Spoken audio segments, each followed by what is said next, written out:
Before we do any more of the scope here, I thought it might be fun to work on this hexagonal grid here. To do this in a normal modeling way would be very difficult, but Blender has some fun extra tools that we can use to create this. So let's do that. I think this is kind of cool. I'm going to go over here to File and User Preferences. And in here, I want to search for an add-on called Add Extras. So I'm just going to type extra in the search field here. And here it is here, this Add Mesh Extra Objects. That's the one we want. So I'll turn that on by adding a check mark there. And you can see here that the location of this is in the 3D view under Add and Mesh. So I'll go ahead and click Save User Settings to save that, and I'll close this window here. Now we don't see it in here, but what we can do is press Shift A, and we see extra tools down here under that main menu. So down here under Extras, we have Honeycomb. So let's try this.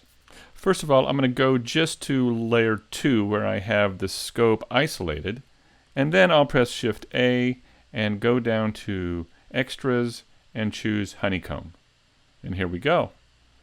Now we have our honeycomb settings panel here, and we can begin to adjust this to get the size and pattern that we want. So if I zoom way in here, it looks to me like we've got, about 10 of these holes across. So I'll go ahead and add 10 over here in the number of rows and 10 in the number of columns. And then I'll click and drag in the cell diameter and click and drag and bring this down. I'm also holding the Shift key so it moves a little slower. I'll bring that down pretty far like this. And then I'll also take that edge width way down as well. So once again, I'll hold the Shift key and pull those down as well. It looks like it's going to be below 0.01, so maybe if I typed 0.008. Let's try that. Let's also add a solidify modifier to it. So I'll come over here to add modifier solidify, and now that gives us just a little bit of thickness to that grid. I'll go ahead and hit apply, and now we have our hexagonal grid. I'll go ahead and press RX90 and turn that, and let's bring it up and put it into place and see how it looks. So I'll bring it right into here. I'll hit the period key to frame that up. I'll move it right here and then right up into here.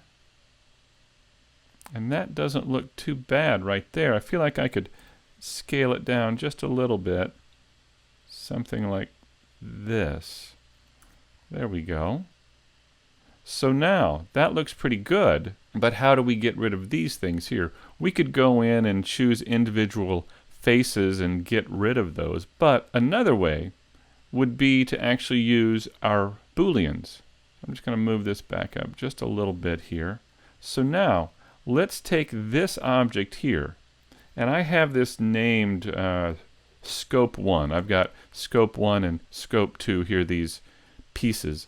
But what I'm going to do is temporarily change the name of this piece to A_cutter, and that's going to be our cutting object. Now if I select this piece here and add a Boolean modifier to it, I'll choose my A_cutter there, and now you can see it's beginning to Boolean that object, but we don't want intersect, we want difference. And there we go. Now, if I hit apply, what has happened here? Well, what's happened is, let me take this object and just move it back just a bit, and you can see it's cut that circle out of that main piece. So I'm going to press Command Z to put that back. Now what I can do is select this hexagon and tab into edit mode.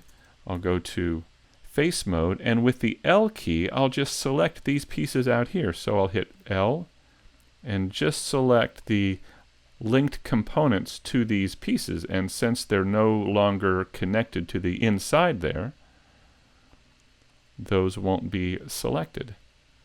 So now, you can select all that, hit X and delete faces. And there we go. Now we have our hexagonal grid in our scope. Now I think that's pretty cool. So in the next video, let's work on these other pieces on the scope as well.